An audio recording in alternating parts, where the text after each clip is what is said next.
네, 오늘 우리 다니엘서 6장 말씀 통해서 하나님의 말씀 함께 듣겠습니다.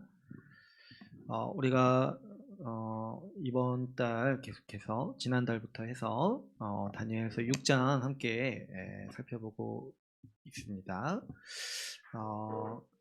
이 6장의 배경이 우리가 많이 나눴다시피 이 하나님 나라 백성으로서는 쉽지 않은 상황이라고 했어요. 이스라엘도 망하고 성전도 폐허가 된 지 이미 오래인데 뭔가 이렇게 회복될 조짐이 보이기는커녕 그 가운데 이제 이 바벨론이 망하고 또 새로운 제국이 등장해가지고 이 페르시아가 등장해서 이 하나님의 백성들의 삶을 또 망치고 또 어렵게 만드는 이 상황 가운데 있는 거죠. 그러니까 이 겉으로 보기에는 이 지금 포로 생활이 굉장히 오랜 기간 이렇게 이어지고 있잖아요. 지금 이때쯤 되면은 이제 거의 70년 가까이 이 이스라엘 백성들이 이 포로 생활하던 그 시기입니다. 근데 이제 어떻게 보니까 이렇게 보니까 이 국제 정세라든지 환경이라든지 어떤 이제 상황을 보니까 이 하나님 나라가 회복될 조짐조차도 보이지 않는 그 흔적도 찾을 수 없는 이런 상황인 거죠. 그런데 우리가 계속해서 살펴봤듯이 아주 놀랍게도 이 이방 왕인 다리오가 이 고백하는 말이 있다고 했어요. 6장에서 뭐냐니까 이 하나님 나라가 멸망하지 않았다. 그분의 나라가 영원하다라는 고백을 이 다리오가 하는 것을 우리가 보게 됩니다. 우리가 그냥 인간의 눈으로 보기에는 국제 정세도 지금 좋지 않고 이 어떤 여건과 상황에서도 이 하나님 나라의 어떤 흔적도 찾을 수 없는 그런 상황인데 이 이방 왕인 다리오, 그것도 이 페르시아의 왕으로서 있는 이 다리오가 뭘 받기에 하나님 나라가 멸망하지 않았다라고 이렇게 말할 수 있었을까요? 했을 때 우리가 이제 몇 가지 이 다리오가 이렇게 고백하는 이유들을 같이 함께 살펴봤습니다. 먼저는 다리오가 이 하나님의 법이 여전히 살아서 역사하는 모습을 봤다고 했어요. 그렇죠. 여러분, 우리가 6장의 이 이야기를 봤을 때 이 다리오 왕이 이 다니엘을 어떻게든 좀 그 모함해서 구하고 싶었지만 그렇게 할 수 없었던 이유가 있었죠. 왜 그러냐니까 이 페르시아의 법 때문에 자기가 제정했지만 누구도 거스를 수 없다라고 생각하는 이 페르시아의 법 때문에 자기가 어쩔 수 없이 자기도 그 법을 따라야 되기 때문에 이 다니엘을 사자굴에 가두었습니다. 그런데 이 다리오가 본 건 뭡니까? 이 다니엘이 고백을 하죠. 이 하나님께서 사자들의 입을 막으셨다. 그렇게 하심으로써 내가 무죄함을 하나님께서 선언하셨다라고 다니엘이 고백하는 그 모습을 봤을 때, 이 다리오가 이걸 본 거죠. 이 페르시아 정말 굳건하고 무서운 그 왕도 벌벌 떨 수밖에 없는 그 페르시아의 법 위에 하나님의 법이 여전히 살아계셔서 그분이 다스리시고 그분이 판결을 내리시는구나. 이 사실을 보게 되었던 거죠. 그래서 이 다리오가 이 페르시아의 법 위에 하나님의 법이 있음을 알고 하나님의 나라가 멸망하지 않았구나라고 이렇게 깨닫고 고백하는 모습을 볼 수가 있습니다. 또한 우리가 지난주에 살펴봤듯이 이 다리오 왕은 이 동일한 사건을 통해서 하나님께서 그분의 백성을 구원하시는 모습을 봤다고 했어요. 그죠? 이렇게 지금 페르시아의 법 아래서 이 페르시아가 만든 사자굴이라는 이 끔찍한 사형 도구 앞에서 그 사자의 입을 막으시면서까지 구원하시는 이 하나님의 그 역사하심을 보고 나니까 아니 이렇게까지 자기 나라 백성을 보호하는 나라가 어디 있냐는 거예요. 그것도 지금 이 전 세계를 장악한 페르시아의 그 무시무시한 그 권력 앞에서 그 권력의 법 앞에서 자기 나라 백성을 보호하시는 그 하나님을 보니까 이 하나님의 나라가 여전히 살아있구나. 그분의 백성들이 아무리 지금 뭐 페르시아 속에서 살아가고 있지만은 여전히 보호받고 있고 하나님이 그들을 지키고 계신다는 것을 알고 나니까 이 다리오가 완전히 이제 이 그 영의 눈에 뜨인 거죠. 하나님의 나라가 눈에는 안 보이는 것 같이 보일지라도 여전히 살아서 역사하고 있다는 사실을 이렇게 알고 고백하는 모습을 우리가 볼 수 있습니다. 그래서 우리가 이 다리오의 고백을 통해서 하나님 나라가 지금도 지속되고 영원하다는 것을 우리가 오늘날에도 깨닫고 배울 수가 있는 거죠.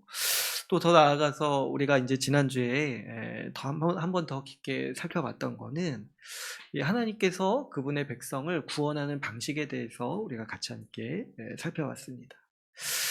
우리가 살펴봤듯이 하나님은 그분의 방식이 있으세요. 그래서 우리가 하나님을 믿는다 할 때 우리는 하나님의 목적도 믿는 거지만 그 목적을 이루시기 위한 하나님의 방식도 믿어야 되는 거예요.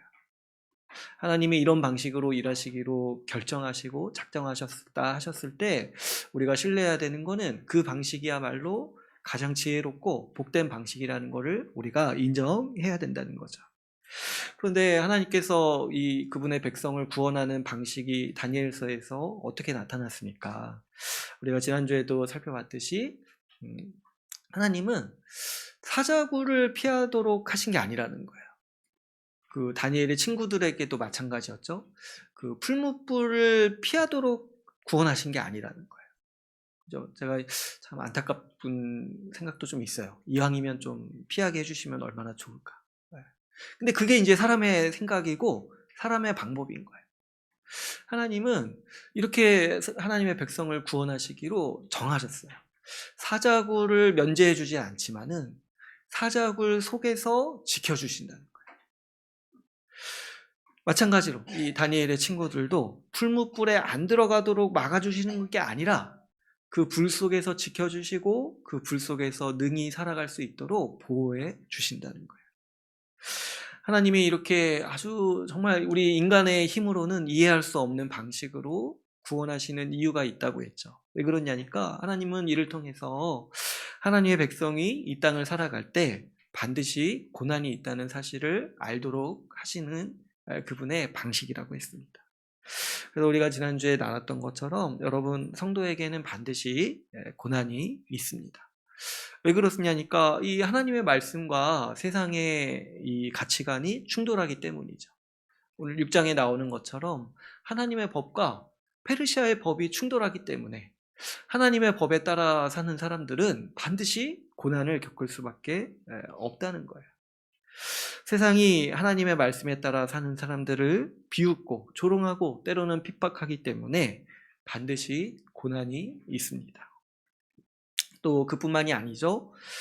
우리가 신자로서 자처해서 받는 고난도 있다고 했어요. 우리가 하나님의 말씀에 따라서 살아갈 때 우리에게 필연적으로 나타나는 삶의 방식은 우리 지체를 섬기고 사랑하고 내 것을 내어주고 섬기는 삶의 방식입니다. 근데 이것이 하나님의 말씀에 순종하는 길인데 또 한편으로 보면은 고난의 측면이 있다고 했죠. 다른 사람의 종이 되어야 되고 다른 사람에게 맞춰줘야 되고 다른 사람을 위해서 헌신해야 할 때 그 수고와 또 그 고통, 그 고난이 있는 것이죠. 그렇기 때문에 우리가 신자로서 살아갈 때 마땅히 감수하고 또 때로는 결단해야 되는 게 뭐냐면 이 고난받는 삶이라는 거예요.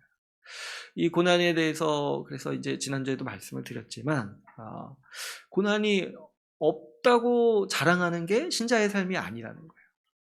나 요즘 하나님이 지켜주셔서 나 아무런 고통이 없어.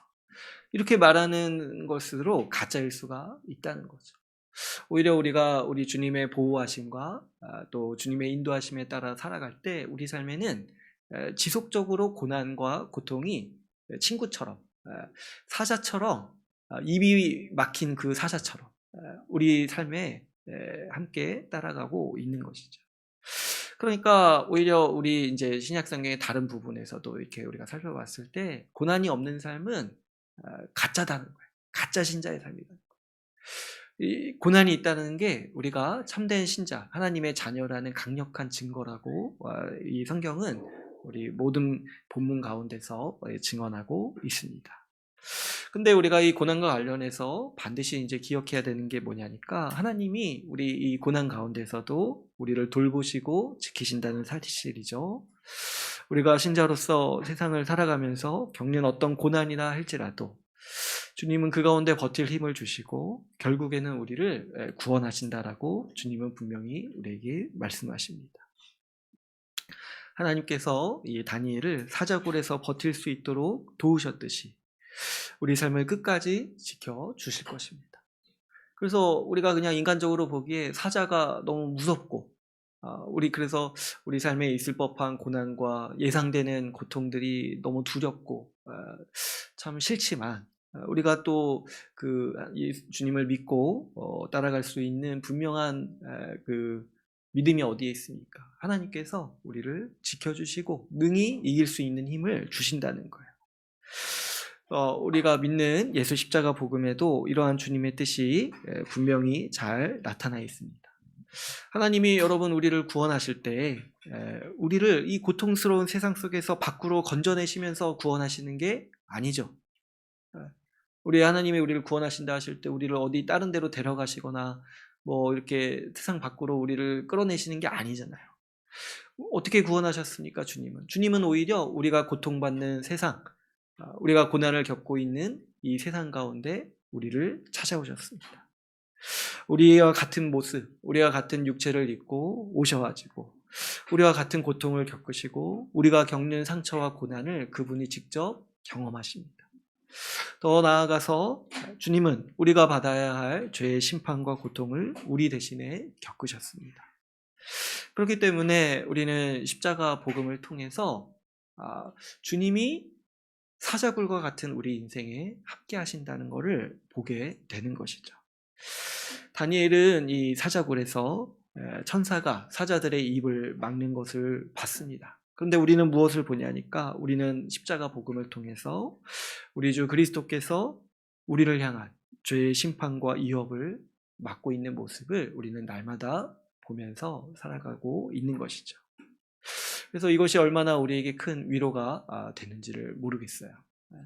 우리가 우리 삶이 아무리 좀 버티기 힘들고 어렵고 그렇게 느낄지라도 우리가 분명히 봐야 되는 게 있어요. 우리 주님께서 우리를 향한 사자의 입을 막고 계신다. 우리가 겪을 수밖에 없었던 죄와 사망의 저주, 그 심판의 고통을 우리 예수님이 막고 계셨기 때문에 우리가 지금 오늘 비록 날마다 조금 버겁고 힘든 삶이라 할지라도 우리 주님이 우리를 향한 사자의 위협을 막고 계시기 때문에 우리는 날마다 주님이 주시는 힘으로 살아가고 있습니다.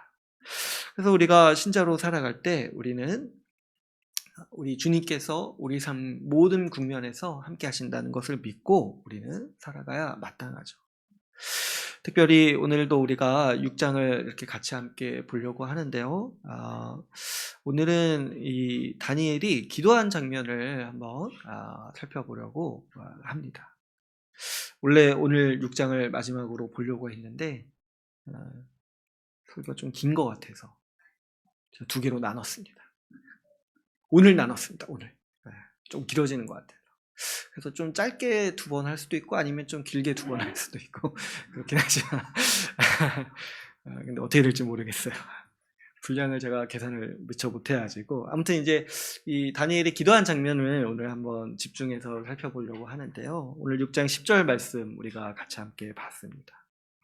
이 다니엘이 이렇게 기도하는 장면이 참 너무 놀랍고 그리고 또 우리가 좀 성경에 익숙하지 않으신 분들이 이 장면을 이해하기가 조금 버거울 수가 있어요. 왜냐하면 배경 지식이 많이 필요하기 때문에.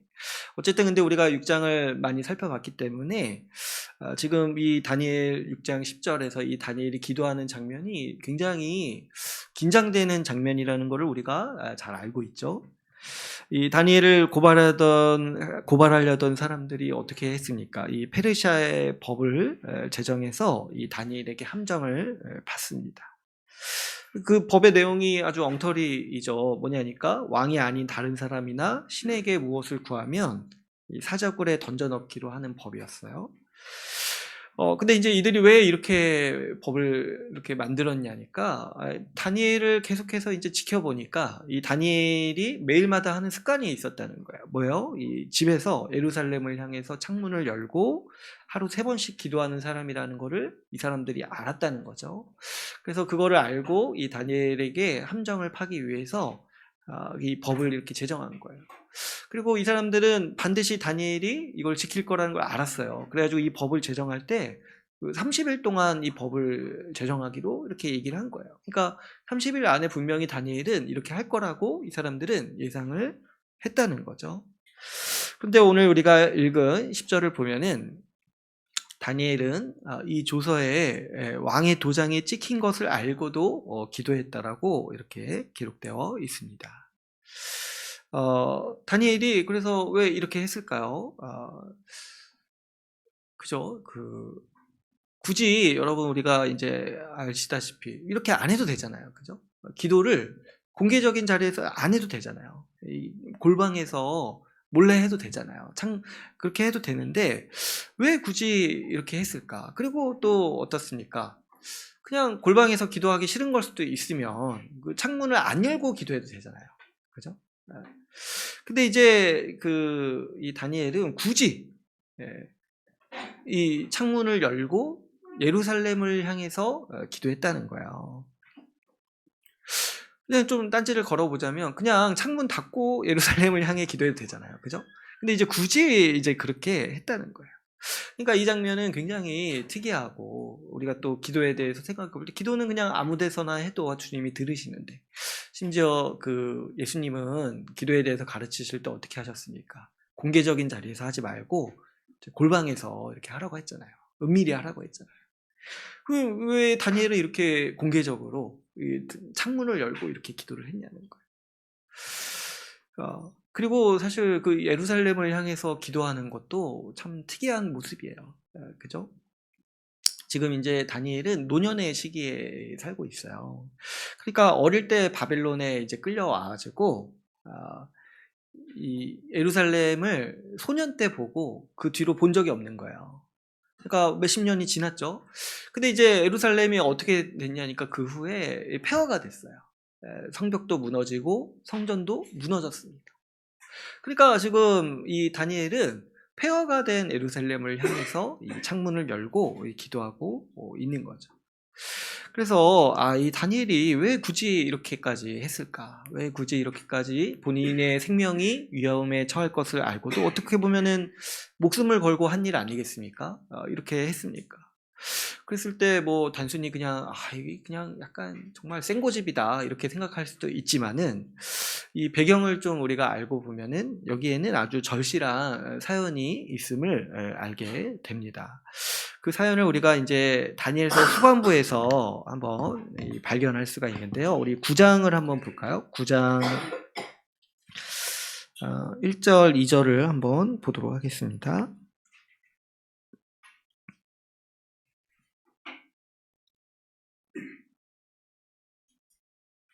그 9장 1절, 2절 같이 한번 볼게요. 시작. 메대 족속 아하스웨로의 아들 다리오가 갈대아 나라 왕으로 세움을 받던 첫해 곧 그 통치 원년에 다니엘이 책을 통해 여호와께서 말씀으로 선지자 에레미야에게 알려주신 그 연수를 깨달았나니 곧 예루살렘의 황폐한 이 70년 만에 그치리라 하신 것이니라. 아멘. 네, 이 다니엘이 왜 굳이 창문을 열고 예루살렘을 향해서 기도했는가 했을 때 이제 9장 1절 2절에서 그 사연이 나오는데 다니엘이 에레미야에게 주신 하나님의 말씀을 통해서 이 깨달은 바가 있었다는 거예요. 그게 뭐예요? 예루살렘의 황폐함이 70년 만에 그친다는 하나님의 말씀이 있다는 것을 본인이 알았다는 거예요. 그러니까 이 다니엘은 에레미야서를 읽고 지금 이와 같은 습관을 가지게 된 거예요. 에레미야서를 읽고 이 예루살렘을 향해서 하루에 3번 창문을 열고 기도하는 습관을 가지게 된 거죠. 그러면 이 예레미야를 좀 이해할 필요가 있겠죠. 이 예레미야가 어떤 사람이냐니까 우리가 이제 잘 많이 알다시피 이 예레미야서를 쓴 선지자죠. 근데 이 예레미야는 그 이스라엘 그 말기의 선지자입니다. 그러니까 이스라엘이 망하는 것까지 본 선지자예요. 그래서 이제 이스라엘의 마지막 왕까지 이렇게 보고 있던 선지자예요.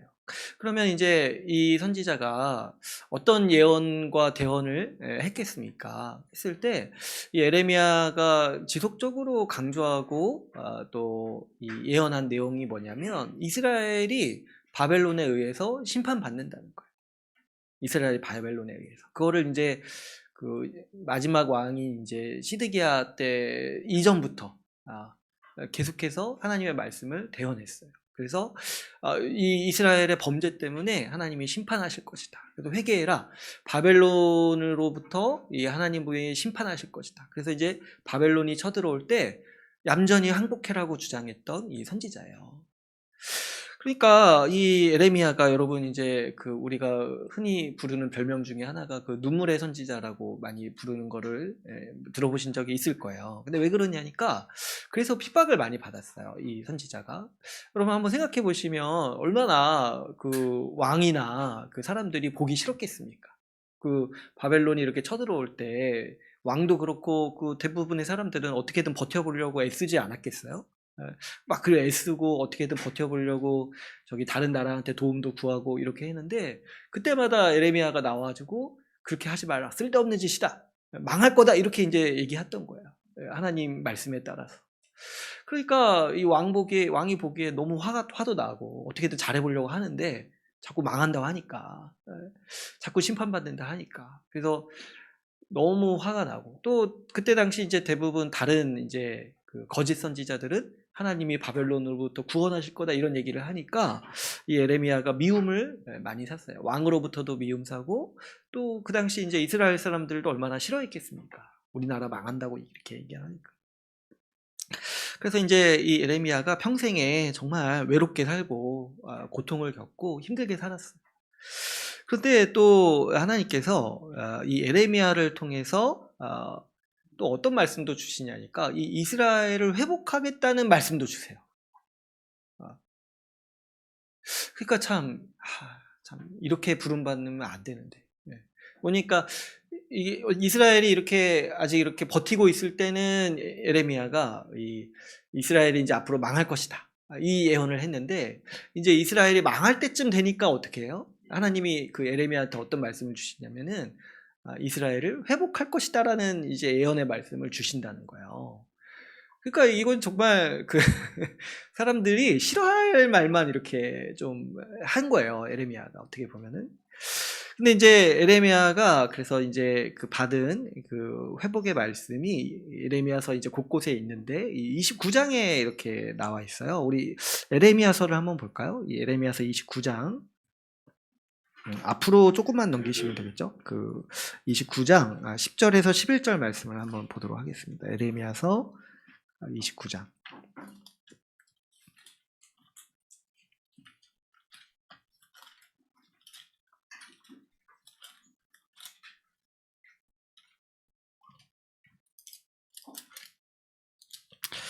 (10절에서) (11절) 말씀 같이 함께 읽겠습니다. 예레미야서 29장 같이 한번 읽을게요. 시작. 여호와께서 이와 같이 말씀하시니라. 내가 너희를 돌보고 나의 선한 말을 너희에게 성취하여 너희를 이곳으로 돌아오게 하리라. 여호와의 말씀이니라. 너희를 향한 나의 생각을 내가 아나니 평안이요 재앙이 아니라 너희에게 미래와 희망을 주는 것이라. 네, 이 예레미야서 29장은 특별히 이제 그 제목이 있는데 뭐냐면 이 바벨론에게 포로로 잡혀간 사람들에게 보내는 예레미야의 편지예요. 그러니까 다니엘이 그 생각해 보시면 1차 포로 시기 때 잡혀갔었다고 했잖아요. 그러니까 이 편지의 수신자가 다니엘과 같은 사람들이었다는 거예요. 그러니까 이제 다니엘이 아마도 이 예레미야의 서신서를 하나님의 말씀이라고 이렇게 써 있으니까 그거를 평생에 간직하면서 이렇게 살았던 거죠. 근데 이제 이 예레미야서 29장의 주요 내용은 뭐냐면 너희 거기서 잘 살으라는 거예요. 너희 거기서 잘 살아라. 왜 그러냐니까 이 포로로 잡혀간 사람들도 어떻게 생각을 했냐면 하나님이 우리를 곧 구출해 주실 거야. 하나님이 이스라엘을 지키셔가지고 바벨론을 무찌르시고 우리를 다시 구출해 주실 거야. 이거를 믿고 자꾸 그 땅에서 자꾸 안 살려고 한 거예요. 이 포로로 잡혀간 사람들이. 근데 이제 에레미야가 그들을 위해서 하나님의 말씀이라고 편지를 보내가지고 어떻게 했냐니까 너희 금방 못 돌아온다. 응? 하나님의 심판이다 이거는. 그래서 너희가 그냥 그 땅에서 살아라. 그 땅에서 자녀를 낳고 그 땅에서 잘 열심히 살고 하나님 말씀대로 충실하게 살아라. 그리고 자녀를 잘 기르고 그 땅에서 복되게 살아라. 그 땅에서 하나님이 지켜주실 것이다 하는 게 이 예레미야서 29장의 주요 내용이에요. 근데 그 말 끝에 예레미야가 어떤 예언을 하냐면 하나님께서 70년 뒤에 예루살렘을 이스라엘을 회복시키시고 다시 돌아오도록 길을 여실 것이다. 이렇게 말씀을 주시는 거예요.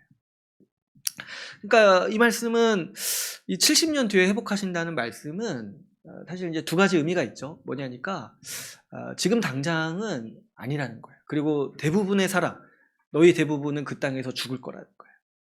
그죠? 70년이니까 그 성인 때에 잡혀간 사람들은 못 돌아온다는 거잖아요. 그러니까 돌아올 것을 포기하고 그 땅에서 하나님의 백성으로 충실하게 살라는 의미가 있어요. 근데 70년 뒤에 회복한다는 말씀은 또 어떤 의미입니까? 70년 뒤에 예루살렘이 회복될 것이다. 이스라엘이 다시 회복될 것이라는 그 소망의 말씀도 하나님은 이 예레미야를 통해서 이스라엘에게 전해주고 있는 것이죠. 그래서 다니엘은 어떻게 보면 그 평생에 이 지금 예레미야의 서신서를 하나님의 말씀으로 붙잡고 산 거예요. 그러니까 그가 믿은 게 뭡니까? 아까 우리가 다니엘서 9장 1, 2절에서 봤듯이 70년 뒤에 하나님이 이스라엘을 회복시켜 주실 것이다. 예루살렘을 회복시켜 주실 거리라는 것을 믿고 그렇게 살아갔던 거죠. 그래서 이 다니엘이 지금 창문을 열고 예루살렘을 향해서 기도하고 있는 거예요. 왜 그러냐니까 다니엘이 그 연수를 계산해 보니까 그 70년이 곧 다가오는 거예요. 70년. 예레미야가 예언했던 그 70년이 곧 다가오는 거를 보게 되는 거예요. 그러니까 다니엘은 정말 간절히 그 예루살렘을 향해서 창문을 열고 매일마다 기도할 수밖에 없었던 그 정말 간절함이 있었던 거죠. 그러면 이제 약간 조금 여기서 격가지긴 하지만은 그렇다고 해도 그냥 그 골방에서 기도해도 되잖아요. 그죠? 근데 왜 굳이 창문을 열고 예루살렘을 향해 기도했을까?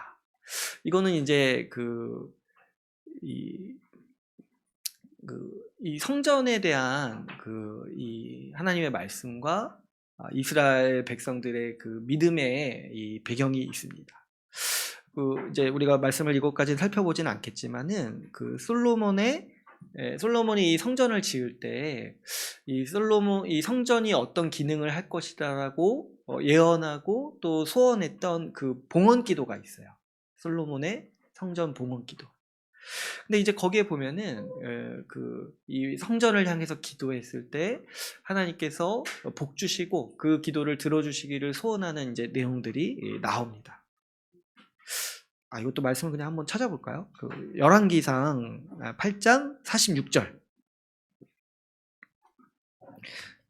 한번 찾아보겠습니다. 열왕기상 8장 46절에서 50절 말씀 한번 찾아볼게요. 이건 좀 많이 넘기셔야겠죠? 제 성경책으로는 527페이지에 있습니다. 8장 46절에서 50절 말씀입니다.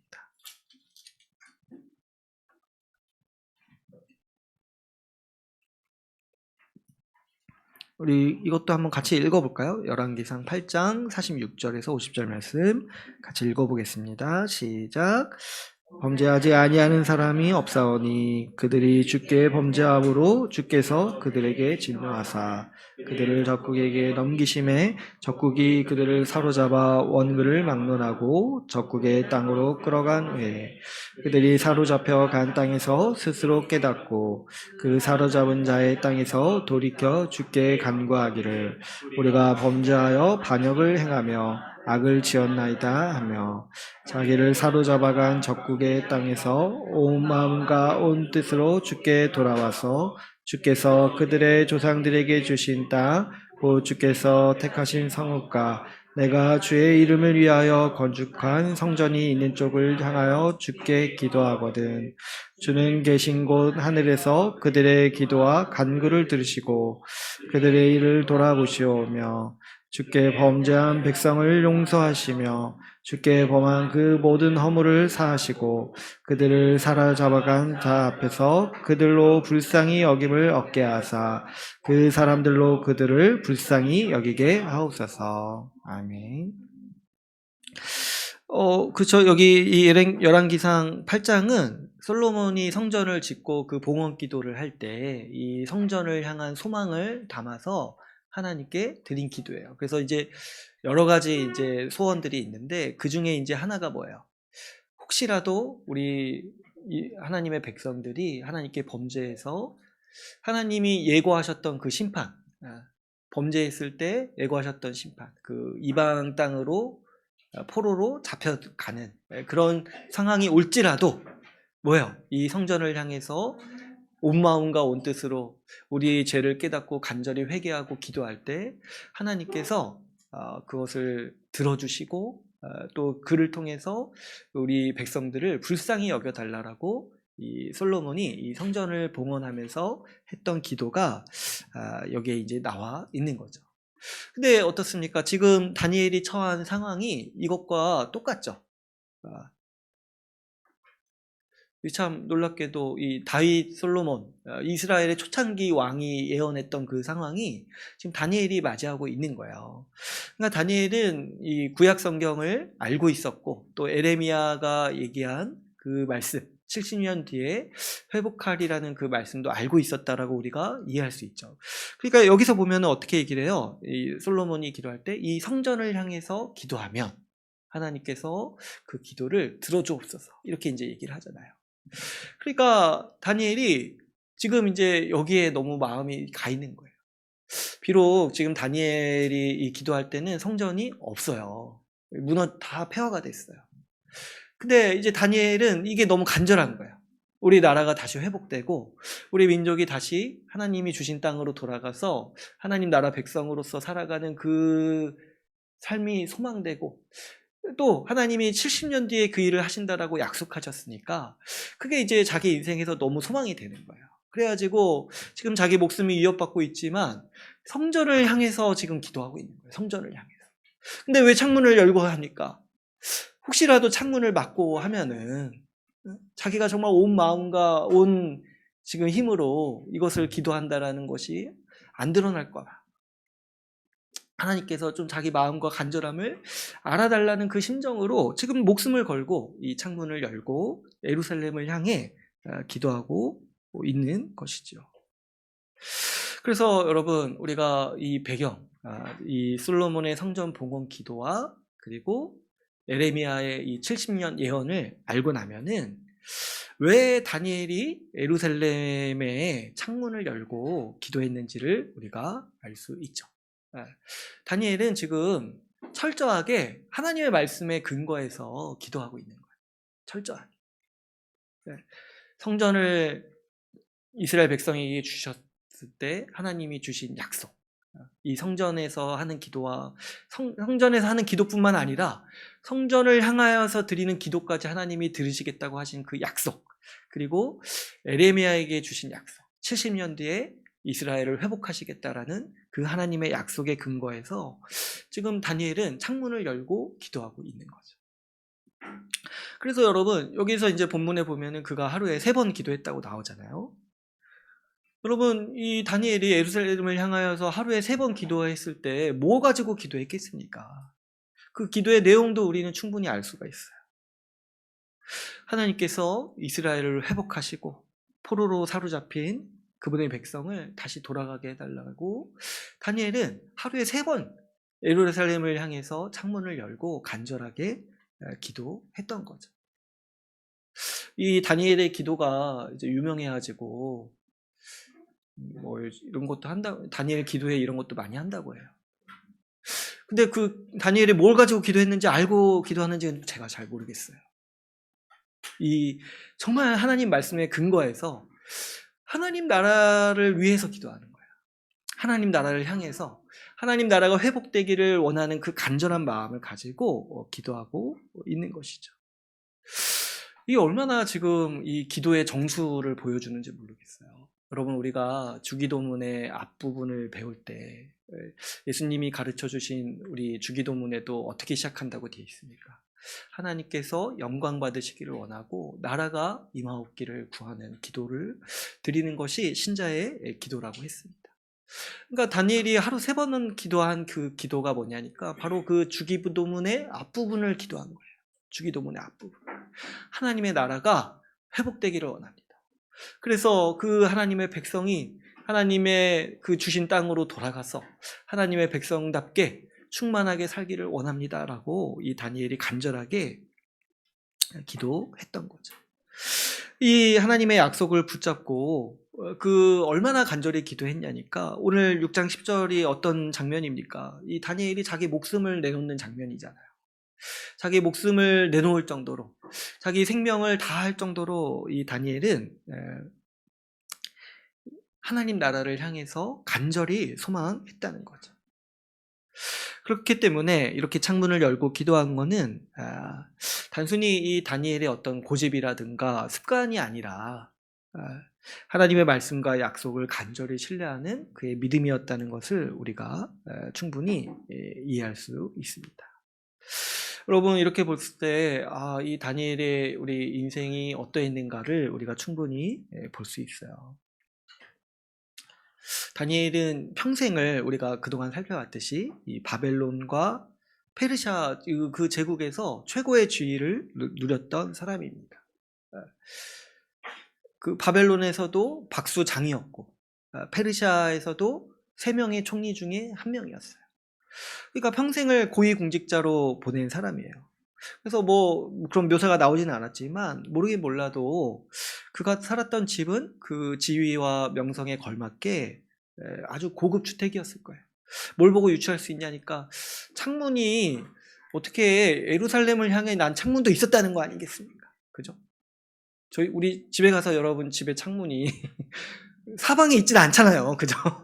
우리는 보통 남쪽 아니면 북쪽 아니면 뭐 이렇게 나 있잖아요. 근데 이제 다니엘이 살았던 집은 이제 아마도 사방에 창문이 나 있어가지고 한쪽을 딱 고른 거죠. 예루살렘을 향해 난 창문 딱 골라서 거기를 기도의 자리로 삼았던 거죠. 어쨌든 이제 그 평생에 부도 누리고 얼마나 많은 또 편리함을 누렸겠습니까? 그런데 아주 놀랍게도 다니엘이 정말 그의 눈이 향하고 그가 정말 마음과 그 목숨과 생명이 향했던 곳은 자기가 살고 있는 그 안락한 집이 아니라 어디입니까?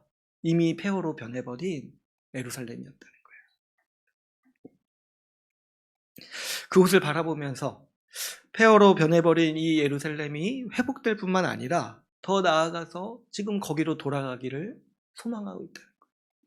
그 제국에서 남부럽지 않게 살았는데 자기가 어렸을 때 그 떠나온 그 예루살렘, 하나님 성전이 계신 곳, 하나님의 임재가 있고 하나님이 충만히 역사하시는 그 하나님 나라로 돌아가기를, 그 폐허로 버린 곳에 돌아가기를 지금 자기 모든 것을 내어놓으면서까지 그렇게 지금 기도하는 장면이 자기 인생 전부가 어디를 향해 있는지 무엇을 소망하는지 보여주는 장면이 바로 다니엘서 6장 10절 말씀인 것이죠. 여러분, 이 다니엘의 나이를 지금 얼추 생각해 보면은 최소 80이 넘었어요. 최소. 왜 그러냐니까 지금 다니엘이 보기에 이 에레미야의 예언 70년 후에 이스라엘이 회복될 거라고 말씀한 그 예언이 지금 자기 이때라고 보는 거잖아요. 그러니까 70년이 지났어요. 그러니까 다니엘은 근데 언제 포로로 잡혀왔습니까? 소년의 시기에 잡혀왔잖아요. 그러니까 얼추 계산해 봐도 최소 70대 후반이고 그냥 대략적으로 80 정도인 거예요. 80. 그러니까 지금 굉장히 그때 당시 기준으로도 오래 살았던 거고 우리 기준으로 봐도 지금 굉장히 노년의 나이에 있잖아요.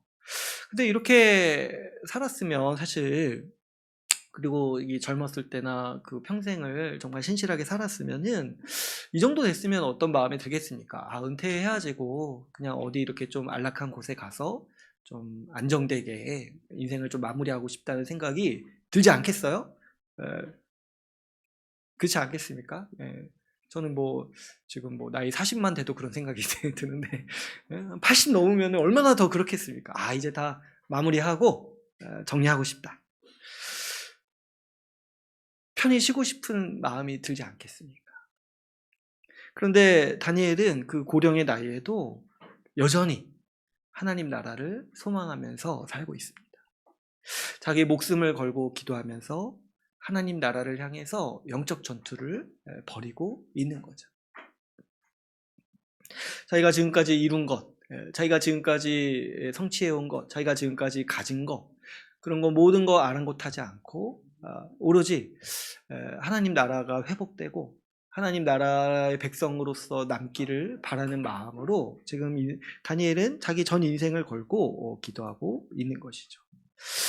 이런 다니엘의 삶을 아주 종합적으로 평가하는 말씀이 오늘 우리가 그 다니엘서 6장을 봤을 때 28절에 나옵니다. 28절. 그 28절도 한번 볼까요? 우리 다니엘서 6장 28절 말씀도 한번 보겠습니다. 28절 한번 읽어볼게요. 6장 28절 같이 한번 읽어보겠습니다. 시작. 이 다니엘이 다리오 왕의 시대와 바사 사람 고레스 왕의 시대에 형통하였더라. 아멘. 그랬을 때 지금 이제 이 말씀은 다니엘이 페르시아 제국에서도 바벨론 제국에서와 마찬가지로 형통함을 누렸다는 말씀인데요.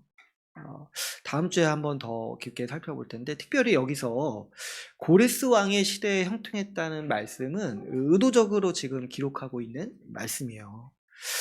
왜 그러냐니까 이 고레스 왕은 이제 성경 전체에서 굉장히 중요한 이방 왕입니다. 그래서 느부갓네살보다도 어떻게 보면 더 중요하다고 할 수가 있어요. 왜 그러냐면 고레스 왕이 어떤 일을 했냐니까 칙령을 내려서 이스라엘 백성들은 다 돌아가라. 예루살렘으로 돌아가서 성전을 재건하라는 명령을 내린 왕인 거예요. 그것도 언제? 고레스 왕 원년에 그 명령을 내린 왕으로서 성경에서 기록하고 있어요.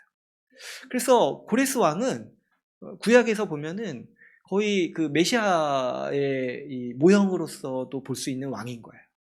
하나님의 예언에 근거해서 하나님 나라를 회복하는 왕인데 이방 왕으로서 그 역할을 하고 있는 것이죠. 그러니까 이제 이 고레스 왕은 굉장히 중요한 왕이죠. 그런데 다니엘이 그러면 언제까지 산 거냐니까 이 고레스 왕의 시대까지 살았다는 거예요. 그러면 여러분 다니엘이 말년에 뭘 받겠습니까? 뭘 받겠어요? 이스라엘 백성들이 예루살렘으로 돌아가고 성전이 재건되기 시작하는 모습을 다니엘이 봤겠죠. 아마 다니엘은 돌아가지는 못했을 거예요. 예루살렘으로. 왜냐하면 너무 지금 노년이잖아요. 갈 수가 없고 아마 고레스 왕 원년이 지나고 나서 사망했을 가능성이 큽니다. 근데 이제 하나님께서 다니엘에게 복 주셔서 보게 하신 게 뭐예요? 그 평생에 자기 전부를 걸고 간구하고 기도해왔던 그 열매를 자기 인생 마지막에 보도록 하시는 거예요. 뭡니까? 하나님의 나라가 회복되는 모습. 이스라엘의 포로로 잡혀왔던 사람들이 돌아가고 하나님의 성전이 다시 재건축되는 모습을 다니엘은 보고 그 삶을 마무리할 수 있었다는 거죠. 그랬을 때, 이 삶이 얼마나 복된 삶입니까? 얼마나 복된 삶입니까? 자기 그 인생 마지막까지 하나님 나라를 향해 소망하다가 그 하나님 나라가 마침내 실현되는 모습을 보고 마침내 하나님의 말씀이 실현되는 모습을 보고 다니엘은 그 삶을 마무리할 수 있었던 거예요. 여러분, 하나님은 이렇게 그분의 말씀을 따라 산 인생이 반드시 열매를 얻고 볼 수 있도록 복을 베푸신다라는 것을 우리는 이 말씀을 통해서 확신할 수가 있는 것이죠. 특별히 여러분, 우리는 이 다니엘서를 보면서 이 분명한 말씀의 가르침을 깊이 새겨야 됩니다.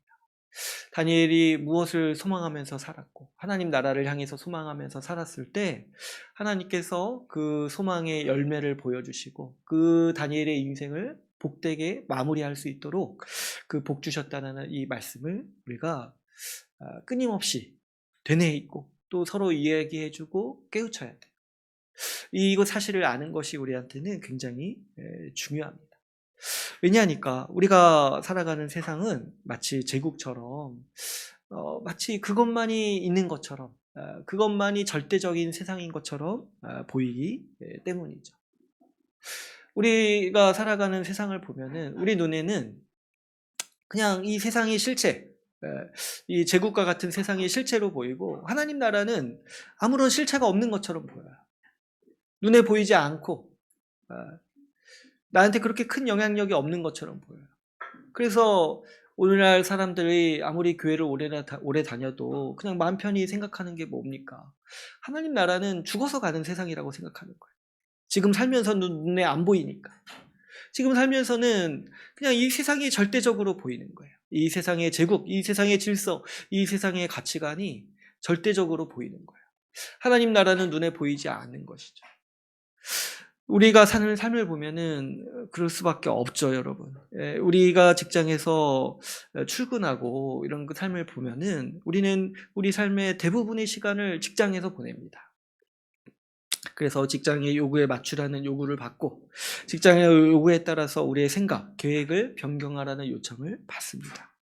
그리고 뿐만이 아니죠. 우리 일터에서 돈을 받고 그 월급으로 우리는 살아갑니다. 그리고 또 그뿐만 아니라 그 월급으로 우리 삶의 많은 유익을 또 누리기도 하죠. 그렇다 보니까 우리는 어떻게 느끼기 쉽냐니까 마치 우리가 몸담고 있는 직장 그리고 그 세상이 실체고 여기가 우리가 먹고 살 수 있는 원동력이고 그것을 통해서 우리가 복을 누린다라고 생각하기 쉽죠. 이 세상의 구조가 절대적으로 보인다는 거예요. 그러면 어떻게 됩니까? 그러면 우리는 그렇게 살아갈 수밖에 없어요. 세상의 요구대로 충성을 다하면서 살아갈 수밖에 없죠. 왜냐하면 이 세상에서의 이 직장이 나를 먹여 살려주고 나에게 복 주고 내 생명을 쥐고 있다라고 생각하니까 당연히 그렇게 살 수밖에 없는 것이죠. 그래서 어느새 가치관도 물들어서 하나님의 말씀보다는 이 세상에 적응하고 살아가라는 이 처세술이 더 실제적이고 절대적인 가치관으로 다가옵니다. 여러분, 우리의 가치관과 사고가 이 세상, 제국과 같은 이 세상에 완전히 물들면 어떻게 되는지 아십니까? 그 확연한 증상이 뭘로 나타나냐면 소망의 영역이 완전히 바뀌는 거예요. 소망의 영역이. 우리가 신자로서 살아가지만 아무리 내가 스스로 신자라고 자부할지라도 여러분 내가 뭘 소망하는지를 생각해 봐야 돼요.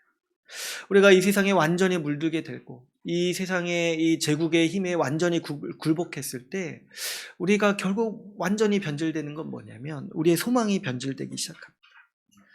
우리는 하나님 나라가 아니라 이 세상에서의 삶을 소망하면서 어느새부턴가 살아가게 되는 거예요.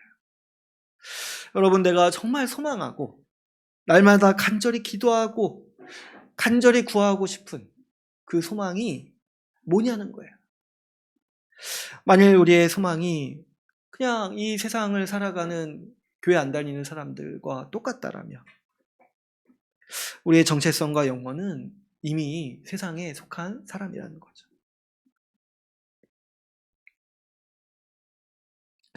예전에 어떤 목사님이 기도에 대해서 어렸을 때 이제 본인의 간증을 얘기하면서 교회가 얼마나 좀 마음에 안 들었는지 얘기하신 얘기를 제가 들은 적이 있는데 자기 집 주변에 절도 있고 교회도 있었다는 거예요. 그래서 둘 다 이렇게 가봤는데 둘 다 기도를 하는데 교회에서 기도하는 내용이랑 절에서 기도하는 내용이 똑같다는 거예요. 똑같다는 거예요. 그래서 본인 생각 그 자신께서는 절이나 교회나 뭐가 다른지 모르겠다 이런 생각을 했다는 거예요. 근데 굉장히 통찰력이 있는 진단이죠. 소망이 같으면 믿음도 같은 거예요. 소망이 같으면 그 사람의 정체성도 같은 거예요. 뭘 바라고 소망하고 살아가는가가 그 사람의 믿는 바를 드러내는 것이고 그 사람의 정체성을 드러내는 중요한 요소라고 할 수 있겠죠. 여러분, 우리가 무엇을 향해서 소망하고 살아가는가를 잘 돌아봐야 됩니다.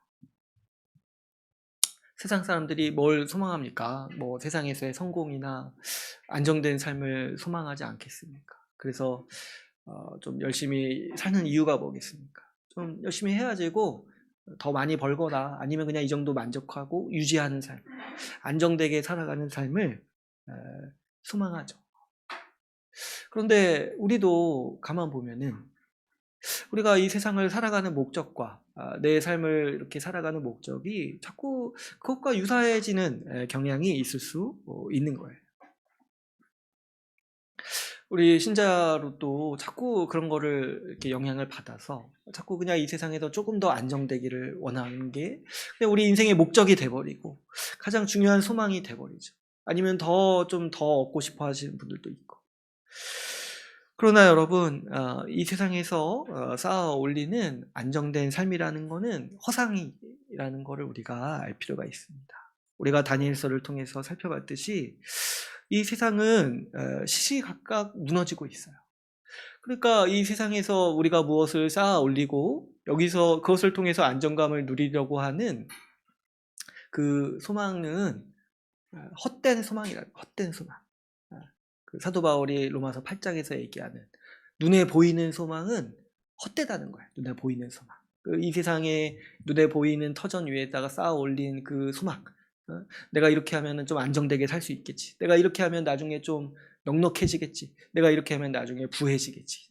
이런 소망이 헛되다는 거예요. 왜 그렇습니까? 우리가 다니엘서를 봤듯이 이 세상은 시시각각 무너져요. 10년 이상 버티는 기반이라는 게 많이 없는 거예요.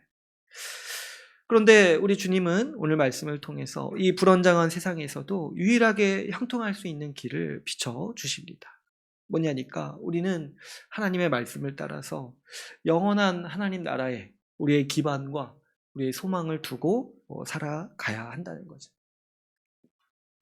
우리의 소망이 이 다니엘이 자기 전부를 걸고 예루살렘을 향해 기도했던 것과 같이 우리의 소망이 하나님 나라를 향해 있을 때 우리는 비로소 그 하나님의 말씀을 따라서 하나님이 주시는 평강과 하나님 나라의 복락을 누리면서 살아갈 수 있는 것이죠.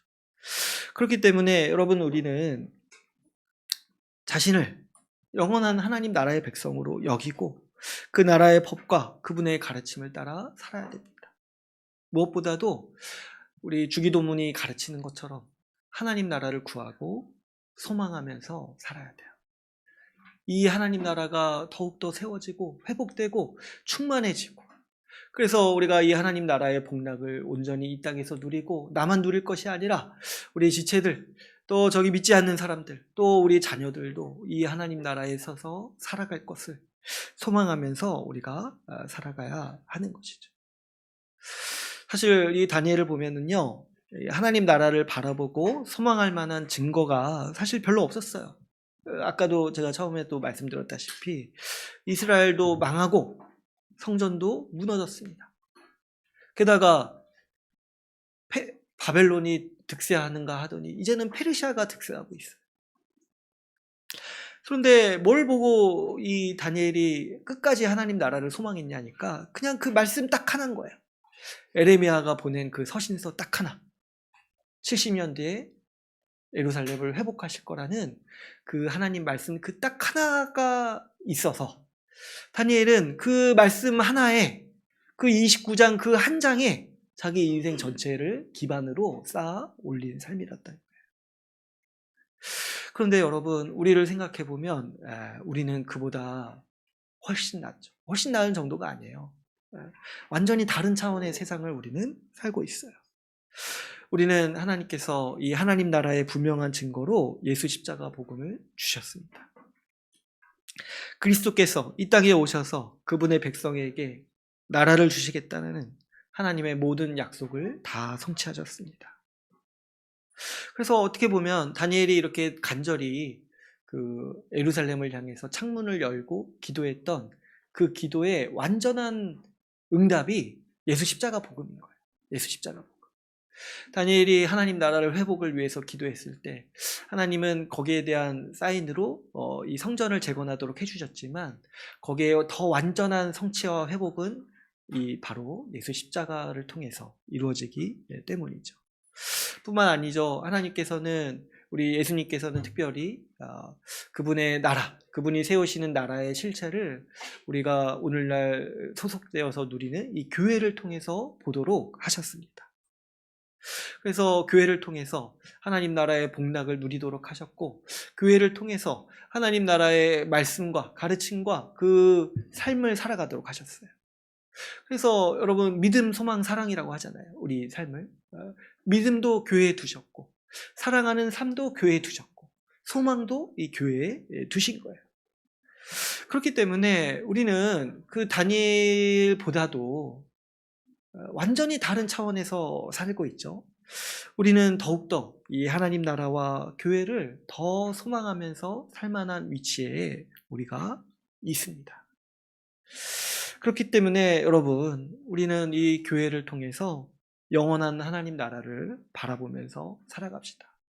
여러분 할 수만 있다면 집에 가서 교회를 향해서 창문을 가능할지 모르겠네요. 네, 할 수만 있다면 그런 좋은 집 사시기를 바라요. 여러분 우리가 이 교회를 소망한다는 게 얼마나 큰 성취와 하나님이 주시는 복이 기반에 있는지 모르겠어요. 그렇기 때문에 여러분 우리가 이 교회를 통해서 말씀을 배우고 교회와 함께 하나님 말씀을 따라서 살아갑시다. 아무리 세상이 커 보이고 우리가 현실적으로 대부분의 시간을 우리 직장에서 보낼지라도 여러분 우리 마음과 우리 의지와 우리 영혼과 우리의 시각은 영원한 하나님 나라를 향해 있어야 돼요. 마치 다니엘이 그 좋은 환경과 그 좋은 부귀영화에 몸을 두고 있지만 그럼에도 자신의 생명과 시선과 그 열망을 폐허가 된 예루살렘을 향해 바라봤듯이 우리도 어떻게 보면 교회가 좀 작아 보이고 영향력도 없어 보이고 힘도 없어 보이지만은 우리 많은 시간을 우리 직장에서 보내고 세상에서 보내지만은 우리의 하나님의 말씀과 하나님이 두신 소망이 여기에 있음을 알고 우리는 우리 교회를 향해서 우리 교회를 통해서 보여주시는 영원한 하나님 나라를 향해서 우리의 마음과 시선을 고정해야 합니다. 교회를 세우고 가꾸고 헌신함으로 마침내 완성될 이 하나님 나라를 소망하면서 살아갑시다. 어제 우리가 이제 공동회의를 마치고 그 25년 마무리하고 26년을 이제 어떻게 할지를 계획을 세웠습니다. 그랬을 때 항상 이제 보면은 어떤 면에서는 힘에 부치고 또 부족해 보입니다. 근데 왜 그러냐니까 자꾸 하고 싶은 거에 비해서는 좀 부족하니까 그렇게 좀 보이는 측면이 있는 것 같아요. 그래서 예배당을 이전하고 싶은 마음은 있는데 이제 부족하니까 좀 힘에 부쳐 보이고 무력감도 좀 느껴질 때도 있고 그런 거죠. 그런데 사실 그렇지 않죠. 뒤를 돌아보면 우리가 얼마나 많은 것들을 교회라는 터전 위에 쌓아 올렸는지를 보게 됩니다. 우리가 교회로 살아오면서 많이 쌓아 올렸죠. 그래도 우리 7년, 8년 이 시간들을 우리가 이 교회라는 터전에서 쌓아 올렸을 때 우리 하나님께서 얼마나 놀라운 복으로 우리에게 주셨는지를 많이 생각해 보게 됩니다. 이 교회와 함께 살아가는 사람들을 보내주셨고 또 귀한 아이들도 보내주시고 또 사실 이 자원도 풍족하게 주셔서 우리가 해마다 얼마나 많이 먹고 얼마나 많이 먹었는지 이번에 참 뼈저리게 알게 됐는데 얼마나 많이 먹고 풍족하게 누렸고 얼마나 또 감사한 삶을 살게 됐는지. 25년도 참 부족하다, 참 힘에 부친다 이런 생각을 하면서 살아왔지만 돌아보니까 하나님께서 얼마나 많이 이루어 주셨는지를 많이 생각하게 돼요. 부서별로 제가 좀 얘기를 듣고 했을 때도 과거에 우리가 하나 가지고 쩔쩔매고 이렇게 했던 거 생각해 보면 지금은 얼마나 많이 이루었는지, 하나님께서 얼마나 큰 열매를 주셨는지를 많이 생각해 보게 됩니다. 저는 몰랐는데 우리 교회가 이렇게 할 때마다 다른 사람들이 놀란다는 거예요. 어떻게 부산을 가냐는 거예요. 어떻게. 저도 갔다 와 보니까 어떻게 갔다 와야지.